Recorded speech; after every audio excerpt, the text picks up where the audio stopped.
Hello and welcome back to the Civil Engineering with MSA Improve Your Knowledge for Your Bright Future। Reinforce cement concrete पढ़ रहे हैं हम लोग, जिसमें last class में हम लोगों ने क्या किया कि WSM से रिलेटेड जो हमारे थ्योरी थी, जो उसके कॉन्सेप्ट थे और जो उससे रिलेटेड न्यूमेरिकल्स थे, उनको हम लोगों ने बहुत सही तरीके से सॉल्व कर लिया है।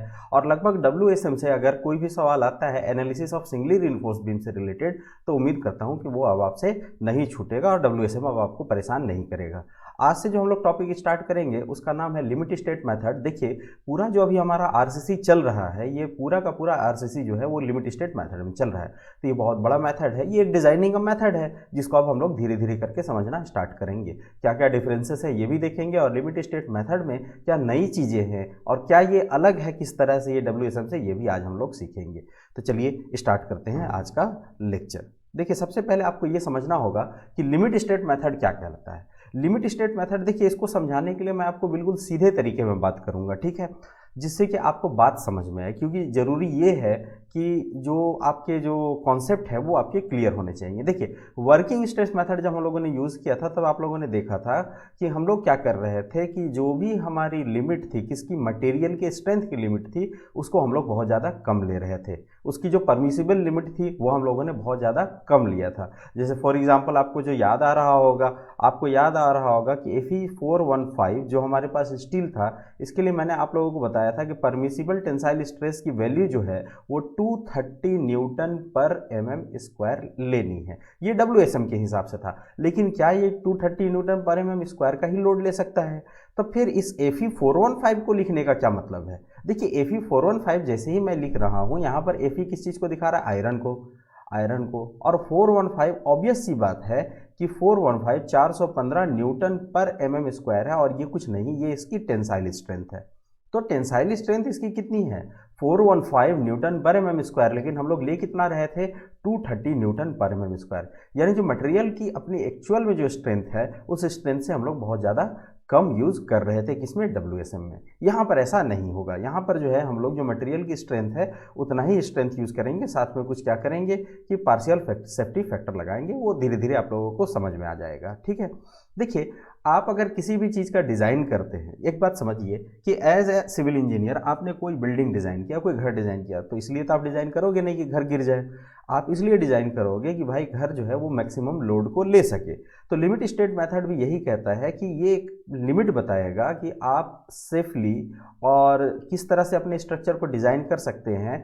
कि देखिए, यहाँ पर एक स्टेटमेंट लिखा है, बिफोर फेलियर अकर्स, ठीक है। कहाँ तक जाना है आपको? Before failure. देखिए, ऐसा नहीं है कि आपको बिल्कुल फेल करा करके देखना है मटेरियल को, है ना। आपके पास जो भी डिज़ाइन के लिए चीज़ें आएगी, आपको क्या करना है, उसकी स्ट्रेंथ को कहाँ तक ले करके जाना है? बिफोर फेलियर तक। फेलियर से पहले पहले आपको रुक जाना है, ठीक है।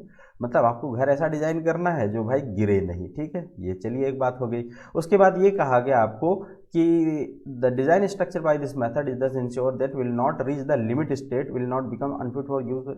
इसमें यह कहा गया कि भाई कोई भी स्ट्रक्चर ऐसा नहीं हो कि अपने बिल्कुल लिमिट स्टेट, मतलब क्या है कि अपने बिल्कुल मैक्सिमम लिमिट तक पहुंच जाए, है ना, अल्टीमेट स्ट्रेंथ तक पहुंच जाए। क्यों? क्योंकि अगर अल्टीमेट लिमिट यानी मैक्सिमम लिमिट तक कोई भी चीज़ पहुंच जाएगी और उसमें थोड़ा सा भी वेरिएशन अगर आएगा, तो क्या होगा? स्ट्रक्चर हमारा फेल कर जाएगा, ठीक है। चलिए, ये तो सिंपल सी बात थी। थोड़ा सा बात को आगे बढ़ाते हैं। इसके लिए थोड़ा सा गायब करो ताकि खुद दिखाई दे। देखिए, यहाँ चीज़ें दिखाई दे रही है। लिमिट स्टेट जो है हमारे पास, जो मिनी लिमिट स्टेट है वो दो तरह के है। देखिए, हमारे पास लिमिट स्टेट के दो टाइप है, कह लीजिए। एक तो है आपका लिमिट स्टेट ऑफ कोलैप्स, और दूसरा क्या है? Limit state of serviceability. Limit state of collapse क्या कहता है कि ये डील करता है with the strength and stability of the structure. किस पर डील करेगा? ये स्टेबिलिटी और स्ट्रेंथ को डील करेगा, ठीक है। देखिए, नाम से ही लग रहा है ना कि कोलैप्स। कोलैप्स का मतलब क्या हो जाएगा? बिल्कुल ही टूट फूट जाना, ठीक है। तो ये किस पर डील करेगा? स्ट्रेंथ पर, यानी मैक्सिमम स्ट्रेंथ की बात करेगा कि मटेरियल भाई टूटने से जस्ट पहले पहले तक की जो बात है वो कहाँ पर की जाएगी? लिमिट स्टेट ऑफ कोलैप्स में की जाएगी। लेकिन लिमिट स्टेट ऑफ सर्विसिबिलिटी में क्या फ़र्क हो जाएगा? देखिए, लिमिट स्टेट ऑफ सर्विसिबिलिटी, जैसा आपकी नाम देख पा रहे हैं यहाँ पर, सॉरी, जैसा कि आप नाम देख पा रहे हैं यहाँ पर लिमिट स्टेट ऑफ सर्विसिबिलिटी की जब बात की जाएगी तो यहाँ पर बात आएगी डिफ्लेक्शन, क्रैकिंग, वाइब्रेशन, इन सब चीज़ों की बात आएगी, है ना। देखिए कोलैप्स का मतलब क्या है, पूरा का पूरा फेल कर जाना। यहाँ जो फेलियर है वो किस तरह से होगा, ड्यू टू डिफ्लेक्शन। ठीक है, बहुत ज़्यादा अगर डिफ्लेक्शन होगा तो क्या हो जाएगा, हमारा स्ट्रक्चर अनफिट फॉर यूज़ हो जाएगा, या फिर अगर क्रैक आते हैं तो अनफिट फॉर यूज़ हो जाएगा।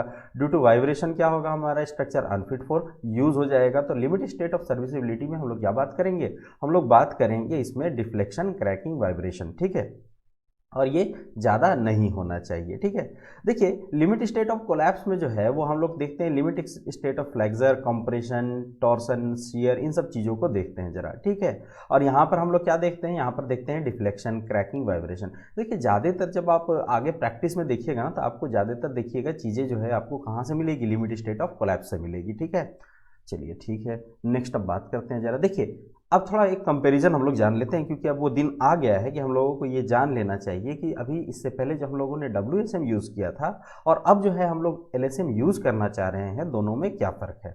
देखिए वर्किंग स्ट्रेंथ मेथड जो था ये बेस्ड था किसके ऊपर भाई, बेस्ड था ये इलास्टिक थ्योरी के ऊपर ना। देखिए जो आप देख पा रहे होंगे मैं अंडरलाइन कर रहा हूँ, इलास्टिक थ्योरी के ऊपर बेस्ड था। इलास्टिक थ्योरी का मतलब क्या था, इसमें क्या कहा गया कि स्टील और कंक्रीट जो है वो इलास्टिकली बिहेव करेंगे, इसका अजम्पशन ही था ना। और इनका जो स्ट्रेस स्ट्रेन कर्व होगा वो कैसा होगा, लीनियर होगा। लेकिन मैंने आपको पहले ही बताया था ये बात तो सोचना ही गलत है ना कि स्ट्रेस स्ट्रेन कर्व स्टील और कंक्रीट के लिए एक जैसा हो, लीनियर हो।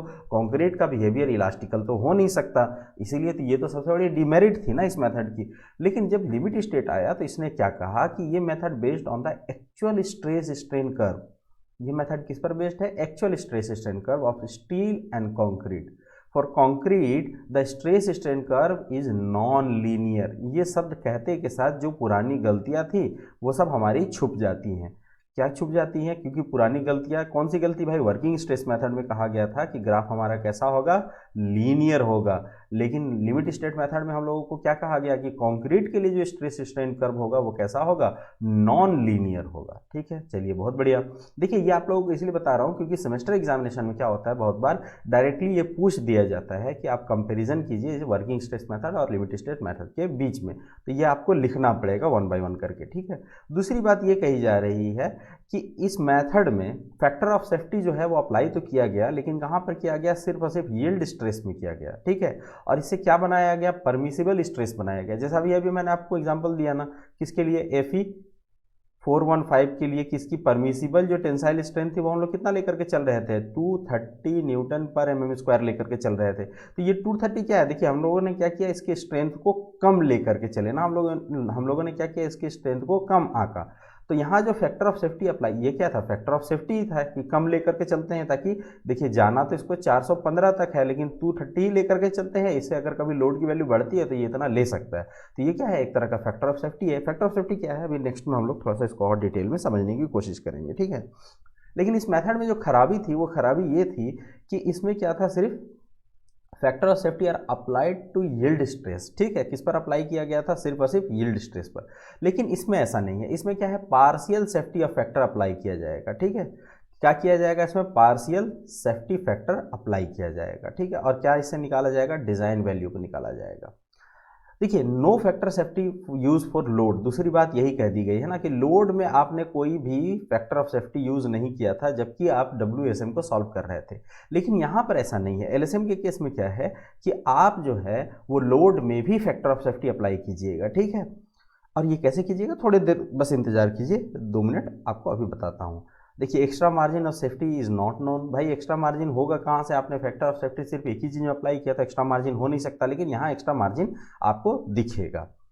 देखिए जब चूंकि आपने, देखिए जो एक एग्जांपल है ना, उस एग्जांपल को पकड़ के चलिए कि FE 415 में आपको मैंने बताया कि परमिसिबल स्ट्रेस जो आएगा, टेंसाइल स्ट्रेस, उसको आपको लेना था 230 न्यूटन पर mm²। ठीक है, अगर ये बात है यानी कि आपने क्या किया है कि मटेरियल के स्ट्रेंथ को बहुत कम नापा है। ठीक है, बहुत कम नापा है, तो होगा क्या, इस मेथड से जब भी आप डिज़ाइन कीजिएगा तो क्या होगा, आपका सेक्शन कैसा बन जाएगा, थिकर बनेगा। थिकर मतलब कि मोटा बनेगा, और ये इकोनॉमिकल तो बिल्कुल भी नहीं होगा। लेकिन जब आप LSM यूज़ कीजिएगा तो LSM में क्या होगा कि आपकी मटेरियल की जो स्ट्रेंथ बताई गई है आप फुल स्ट्रेंथ लीजिएगा विथ फैक्टर ऑफ सेफ्टी के साथ। तो इस मेथड में क्या होगा कि जो आपका सेक्शन है ये थिनर बनेगा, थिनर बनेगा तो क्या होगा भाई कि इकोनॉमिकल होगा, ठीक है।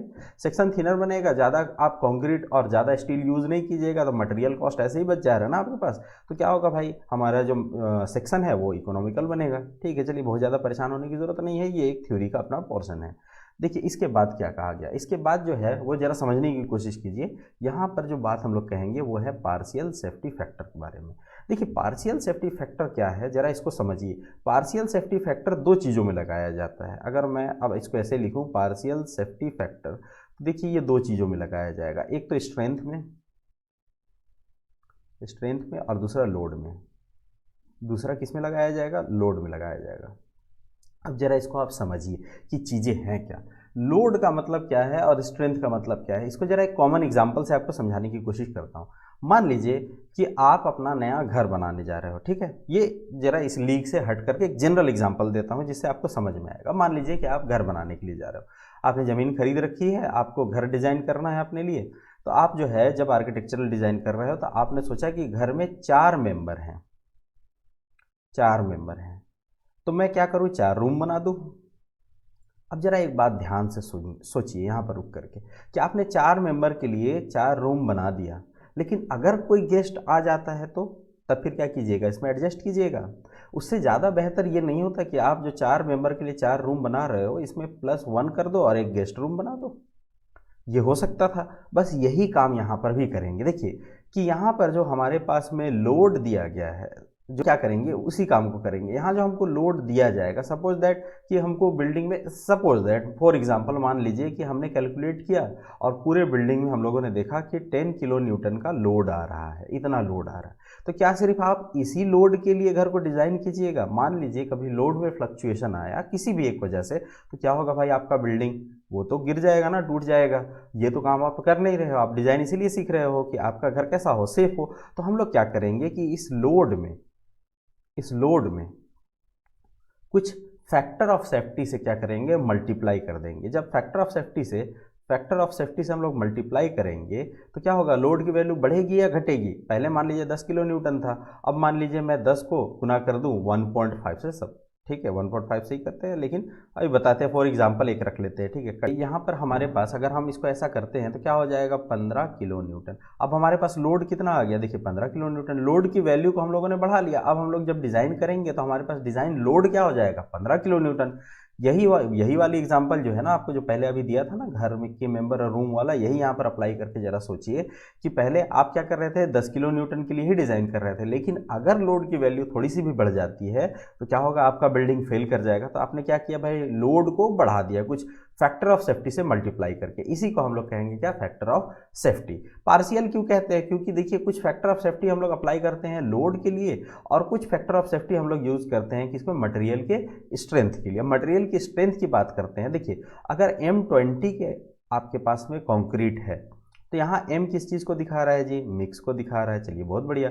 20 क्या दिखा रहा है, इसके कैरेक्टरिस्टिक स्ट्रेंथ को दिखा रहा है ना, अगर 5% फेल नहीं करता है। इसका मतलब क्या है, 20 न्यूटन पर mm²। ये इसका स्ट्रेंथ है। कौन सा स्ट्रेंथ है भाई, कॉम्प्रेसिव स्ट्रेंथ है। तो क्या अगर स्ट्रेंथ को हम लोग जरा कम करके सोचें तो बिल्डिंग अपने आप क्या होगा, सेफ हो जाएगा। तो हम लोग क्या करेंगे जी, सिंपल सी बात है, जो स्ट्रेंथ आएगा उसमें क्या करेंगे, फैक्टर ऑफ सेफ्टी से डिवाइड कर देंगे। अब ये फैक्टर ऑफ सेफ्टी कितना होगा, लोड के लिए कितना होगा, स्ट्रेंथ के लिए, ये सारा चीज़ हमको कहाँ से मिलेगा, IS कोड से मिलेगा। तो चलिए अब IS कोड को जरा सा खंगाल के देखते हैं हम लोग। देखिए आपको जाना है IS 456 में 2000 में, जो कि आपका RCC का कोड है। इस कोड को अपने साथ रखना है और मैं तो कहूँगा कि आपने चूंकि सिविल इंजीनियरिंग ब्रांच ले रखी है, ये कोड अपने पास ज़िंदगी भर रखिए, क्योंकि ये कोड बहुत काम देता है। देखिए इस कोड में आप चले जाइएगा, पेज नंबर 68 आपको दिख रहा होगा। पेज नंबर 68 जैसे ही मैं आपको कहूँ ना कि कोड में जा रहे हैं, पेज नंबर जब आपको बता रहा हूँ, क्लॉज नंबर बता रहा हूँ, आप अपने साथ एक कोड रखिए और उसको खोल करके देखिए। हाँ तो देखिए इस लाइन के आगे जो नंबर लिखा हुआ है इसको क्लॉज नंबर बोलते हैं। तो क्लॉज नंबर कितना है अपना, 36.3 में डिज़ाइन वैल्यू दिया हुआ है। 36.3.1 में देखिए मटेरियल के लिए दिया। जो बात मैंने कहा था वही है। देखिए मटेरियल में क्या कर रहे हैं, उसके स्ट्रेंथ से स्ट्रेंथ को हम लोग डिवाइड कर रहे हैं गामा m से। गामा क्या है, देखिए पार्शियल सेफ्टी फैक्टर है, ठीक है। अगर आप लोड की बात कीजिएगा तो देखिए जो मैंने कहा था ना, 4 लोग के लिए घर बनाना है तो गेस्ट रूम और बना लीजिए, यानी एक रूम और बढ़ा लीजिए। देखिए यहाँ पे वही कर रहे हैं ना, लोड की वैल्यू को बढ़ा रहे हैं, मल्टीप्लाई कर रहे हैं। एक बात जो है वो हमेशा ध्यान रखिएगा कि लोड में मल्टीप्लाई करेंगे, स्ट्रेंथ में डिवाइड करेंगे, ठीक है। बहुत बार क्या होता है तो बहुत सिली सा चीज़, लेकिन एग्जामिनेशन में क्या होता है कि अपने से बहुत बार गलतियां हो जाती है। अगर इस तरह का कोई सिली क्वेश्चन हम लोग तो सोच करके जाते नहीं है ना एग्जामिनेशन में, किसी भी एग्जामिनेशन में। मान लीजिए एसएससी जेईई में ही गए आप और ऐसा सिली सवाल आप सोच करके गए नहीं और पूछ दिया गया, तो वहाँ पर गलती हो जाती है अपने से। तो ये थोड़ा सा एक बार ध्यान रखिएगा आज ही कि जब मटेरियल की स्ट्रेंथ की बात आप कीजिएगा तो स्ट्रेंथ में क्या कि मटेरियल में आपको डिवाइड करना है और लोड में क्या करना है, आपको मल्टीप्लाई करना है। चलिए बहुत बढ़िया, अब आगे और बात करते हैं। देखिए जो आपका स्ट्रेंथ है, ठीक है, स्ट्रेंथ ऑफ स्ट्रक्चर, इसमें मटेरियल दो तरह का आपने यूज़ किया है। कौन सा मटेरियल यूज़ किया है भाई? आरसीसी, नाम से ही लग रहा है ना। एक तो आपके पास क्या हो जाएगा, कंक्रीट, कंक्रीट, और दूसरा क्या हो जाएगा, स्टील। देखिए जब कंक्रीट की बात होगी तो इसमें जो डिवाइड करना है वो कोड आपको कहता है, क्या कहता है, देखिए जरा 36.4.2.1 नंबर क्लॉज में आपको ये बता रहा है, ये गामा एम की वैल्यू को जरा डिफाइन कर रहा है यहाँ पर कि आपको कंक्रीट के लिए कितना यूज़ करना है। कंक्रीट के लिए यूज़ करना है 1.5, यानी जो स्ट्रेंथ आया है कंक्रीट का, देखिए जरा मैंने यहाँ पर दूसरे नंबर में ये काम कर रखा है। कंक्रीट का जो आपके पास में कॉम्प्रेसिव स्ट्रेंथ यानी कैरेक्टरिस्टिक स्ट्रेंथ जिसको आप एफसीके कहते हैं, उसको किससे डिवाइड करना है, 1.5 से करना है। कितना आ जाएगा आंसर हमारे पास, 0.67 ऑफ एफसीके। ये अब आपका स्ट्रेंथ बन जाएगा, ठीक है। लेकिन स्टील के लिए आप 1.5 से मत डिवाइड कर दीजिएगा, क्योंकि कोड हम लोगों को दूसरी एक वैल्यू बता रहा है। कोड ये कह रहा है कि स्टील के केस में जब आपको डिवाइड करना है तो किससे डिवाइड करना है जी, 1.15 से डिवाइड करना है। देखिए जरा पहले नंबर पर मैंने फॉर स्टील लिख दिया है, एफ डी की वैल्यू कितनी हो जाएगी, F of Y divided by, sorry देखिए जरा यहाँ पर थोड़ा सा इरेजर यूज़ कर लेता हूँ। क्या होता है ना, सीधा सीधा अपन लाइन कभी कभी नहीं खींच पाते। देखिए यहाँ पर क्या हो रहा है, F D F of Y divided by 1.15, ठीक है। तो इसका वैल्यू कितना आ जाएगा, 0.87 एफ ऑफ वाई। देखिए बहुत जगह लिखा हुआ आपको मिलेगा 0.87 एफ ऑफ वाई, ये बताऊंगा कहाँ पर आपको ये चीज़ें दिख जाएगी, जो फार्मूला कोड ने दे रखा है। देखिए आपको लग रहा होगा कि आज तक जो आप लोगों ने, जो लोग थोड़े बहुत पढ़ चुके हैं, उनको लग रहा होगा कि यार ये काम तो हम लोगों ने कभी किया ही नहीं। देखिए आप लोगों ने किया है। कोड में जो आप लोग फॉर्मूले ले रहे हो ना, फॉर्मूले जहाँ से ले रहे हो, कोड ने क्या किया है, पहले ही फॉर्मूले में इस फैक्टर से उसको मल्टीप्लाई कर रखा है, ठीक है। तो अपने को फिर अलग से करने की जरूरत नहीं पड़ती है, ठीक है। ये तो हो गई आम बात। अब खास बात करते हैं जरा सा। देखिए कंक्रीट के केस में क्या होता है ना कि हम लोग 2 times partial of safety factor को अप्लाई करते हैं। क्यों अप्लाई करते हैं? पहला तो एक बार अप्लाई करेंगे जबकि हम लोग कंक्रीट बना रहे हैं, ठीक है। फर्स्ट फॉर कंक्रीट क्वालिटी, ठीक है। जब हम कंक्रीट को बना रहे हैं उसके क्वालिटी में हम लोग क्या करेंगे, सबसे पहले एक स्ट्रेंथ को जो है 1.5 से डिवाइड कर देंगे पहला टाइम। और दूसरा टाइम हम लोग क्या करेंगे, दूसरे टाइम तब करेंगे, कंक्रीट को भाई चेक तो करना है। चेक करने के लिए हम लोग क्या करते हैं, क्यूब का इस्तेमाल करते हैं। और क्यूब में जब हम लोग फिल करेंगे तो shape of cube with respect to actual size, इसके वजह से क्या करते हैं, इसको सेकेंड टाइम हम लोग फिर से डिवाइड कर देते हैं 1.1 डिवाइडेड बाई 1.5 से। तो देखिए फाइनली हमारे पास क्या आता है, 0.45 एफसीके। यह भी अगर आपको कभी लिखा हुआ मिल जाए 0.45 एफसीके, तो आप इस बात को ध्यान रखिएगा कि यहाँ पर क्या हुआ है, 2 टाइम्स पार्शियल सेफ्टी फैक्टर जो है अप्लाई किया गया है कंक्रीट में। क्यों किया गया है, पहला बार तो कंक्रीट क्वालिटी के लिए, और दूसरा बार चूंकि हम लोग क्यूब में भर रहे हैं तो वहाँ भी तो कुछ ना कुछ परेशानी आएगी, तो वहाँ भी स्ट्रेंथ का घटना लाजमी है। तो एक बार फिर से हम लोग क्या करेंगे, इसको और एक बार घटा देंगे, ठीक है। चलिए बहुत सही बात है। अब आते हैं जरा कि value of partial safety factor हम लोगों को मिलेगा कहाँ। देखिए इसके लिए फिर आपको कहाँ जाना होगा, IS 456 2000 में, और पेज नंबर ये आपका हो जाएगा क्या, 69। पेज नंबर 69 जरा सा ध्यान में रखिएगा। इस पेज में देखिए पेज टेबल नंबर 18 बना हुआ होगा। ये स्नैपशॉट जो मैंने लगा रखा है ना, ये कहाँ का लगा रखा है, ये आपके IS कोड का ही लगा रखा है, ताकि आपको बहुत ज़्यादा इसमें आसानी हो। तो देखिए यहाँ पर जो वैल्यू दी गई है उसको जरा सा आप जब समझने की कोशिश कीजिएगा तो आपको समझ में आएगा कि load combination limit state of collapse, मैंने आपको बताया था लिमिट स्टेट दो तरह के हैं, लिमिट स्टेट ऑफ सर्विसिबिलिटी, इसमें डिफरेंट वैल्यू दिया हुआ है। इसमें अभी आपको मैं नहीं उलझाऊंगा, क्योंकि जब हम लोग न्यूमेरिकल करेंगे ना इससे रिलेटेड तो आपको बहुत ज़्यादा ये क्रिस्टल क्लियर हो जाएगा। लेकिन बस ध्यान रखिएगा कि टेबल नंबर 18 में चीज़ें दी हुई है, ठीक है। चलिए आगे और बात करते हैं जरा सा। इसके लिए खुद को फिर से गायब करना पड़ेगा। हाँ अब आपको दिख रहा होगा। देखिए लिमिट स्टेट ऑफ कोलैप्स का कुछ अजम्पशन है हमारे पास। ये अजम्पशंस आपको ध्यान में रखने पड़ेंगे। जैसे WSM का भी अजम्पशन आप लोगों ने देखा है, उस अजम्पशन को आपने ध्यान रखा है। लेकिन इस अजम्पशन में जो हमारे पास इंपॉर्टेंट सी चीज़ें हैं वो मैं आपको बता दूंगा, और वो आपको बिल्कुल ध्यान में रखना है, क्योंकि हर बार सवाल पूछा जाता है। देखिए पहला जो चीज़ यहाँ पर दिख रहा है आपको फिगर नंबर 21, जरा ध्यान से देखिएगा, यहाँ पर स्ट्रेस स्ट्रेन कर्व बनाया गया है फॉर कंक्रीट। आपको पहले ही कहा था ना, कंक्रीट के लिए जो स्ट्रेस स्ट्रेन कर्व बनेगा किसमें, इन केस ऑफ एलएसएम ये नॉन लीनियर होगा। तो भाई पैराबोलिक कर्व दिखाई दे रहा है हम लोगों को, साफ साफ सी बात है।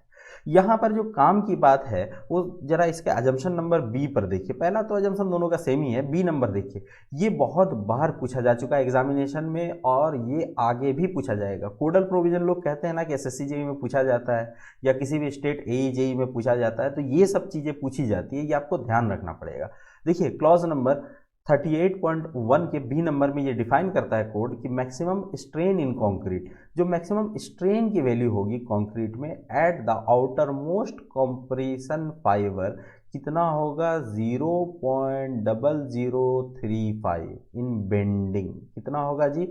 ये बात बिल्कुल आपको याद होनी चाहिए, जिस तरह से आपको अपना नाम याद है उस तरह से आपको ये याद होना चाहिए कि मैक्सिमम स्ट्रेन की वैल्यू कंक्रीट में एलएसएम में हम लोगों को कितनी लेनी है, 0.0035, ये मैक्सिमम स्ट्रेन की वैल्यू होगी। ठीक है, चलिए उसके बाद कोई और चीज़ें ऐसी दिखी तो आपको मैं बताता हूँ। ये तो आपको मैंने बता ही दिया था, ठीक है, कि tensile strength of the concrete जो है हम लोग क्या करेंगे, यहाँ भी इग्नोर करेंगे, जो सेम चीज़ें हैं वहाँ पर हम लोग ध्यान नहीं दे रहे हैं। उसके बाद आपको ये भी बता दिया था कि गामा एम की वैल्यू जो है हम लोग स्टील के लिए कितना लेंगे, 1.15 लेंगे। ठीक है, कोई दिक्कत की बात नहीं है। लेकिन एक चीज़ और ध्यान रखना है, ये वाला क्लॉज जो है ना, एफ नंबर, ये भी आपको पेज नंबर 69 पे ही मिल रहा है। ठीक है, उसी क्लॉज में कंटिन्यूस हो रहा है ये। ठीक है, देखिए इसमें एक और बात लिखी गई है कि maximum strain in tension reinforcement, ये भी बहुत बार पूछा जा चुका है और ये बहुत ज़्यादा हॉट मोस्ट सवाल बनता है यहाँ से। At a failure shall not be less than, ये किसी भी हिसाब में लेस देन नहीं होना चाहिए। क्या, F of Y divided by 1.15 ES plus 0.002। देखिए इसमें एफ ऑफ वाई क्या, F of Y characteristic strength of steel है। ठीक है, जैसे मैं कहूँ अगर आपको कि Fe 250, तो यहाँ पर एफ ऑफ वाई की वैल्यू कितनी हो जाएगी, 250। 250 क्या हो जाएगा यहाँ पर, characteristic strength of the steel हो जाएगा। सिंपल सी बात है। ठीक है, अब आपको ये कहा जाए ES क्या है, तो modulus of elasticity of the steel. मैंने आपको बताया था modulus of elasticity of the steel her grade के लिए क्या होता है, 2 × 10⁵ न्यूटन पर mm² होता है, इसमें कोई शंका वाली बात नहीं है, प्लस 0.002 होता है। ये जरा सा आप लोग ध्यान में रखिएगा। ठीक है, ये जरा ध्यान में रखिएगा, क्योंकि बहुत बार जो चीज़ें बहुत बार पूछी जा चुकी है ना, उसको बहुत ज़्यादा चांसेस होता है कि फिर उसको रिपीट किया जाए। देखिए इसी के साथ जो हमारा जो बेसिक बात था ना एलएसएम से रिलेटेड, वो हम लोगों ने कवर कर लिया है। बहुत ज़्यादा इसमें भी डीप में घुसने की ज़रूरत नहीं है। जैसे जैसे हम लोग टॉपिक कवर करेंगे ना, वैसे वैसे और सारी चीज़ों को हम लोग क्या करेंगे, यहाँ पर कवर करते जाएंगे। तो बिल्कुल घबराना आपको नहीं है। ठीक है, एलएसएम बहुत ही ज़्यादा आसान है। फालतू की बातें हैं कि ये टफ पड़ता है, आरसीसी भी बहुत ज़्यादा आसान है। ठीक है, और एलएसएम जब आसान है तो पूरा आरसीसी तो अब एलएसएम पर ही चलेगा। कोड है हमारे पास, कैलकुलेटर है हमारे पास, पेन हमारे पास, कॉपी है हमारे पास, और करना क्या है, मज़े से सारा कुछ सॉल्व हो जाएगा। तो घबराना नहीं। अगर आप ये सोच करके बैठ जाओगे कि आरसीसी टफ है तो फिर आपके लिए टफ है। लेकिन अगर आप ये सोच लो कि आरसीसी आसान है, तो यकीन मानिए बहुत ज़्यादा आसानी से हम लोग आरसीसी को पढ़ेंगे। और ये मैं आप लोगों को प्रूफ करके दिखाऊंगा, पढ़ा करके दिखाऊंगा इस चैनल पर कि आरसीसी हद से ज़्यादा आसान होती है। तो ये जो सारी चीज़ें मैंने आप लोगों को बताई और जो जो चीज़ों को मैंने हाईलाइट किया है ज़रूर से, उन सब चीज़ों पर आप लोगों को क्या करना है, थोड़ा सा ध्यान देना है। और दो जो वैल्यूज़ आप लोगों को बताई, वो दो वैल्यूज़ थोड़ा सा कोडल प्रोविजन है, और इसको याद रखिएगा क्योंकि अच्छे एग्जामिनेशन में ये पूछे गए हैं और पूछे जाएंगे। और इसके साथ आपको क्या करना है भाई, आपको चैनल पर बने रहना है। अपनी वीडियो अब लगातार आती रहेगी।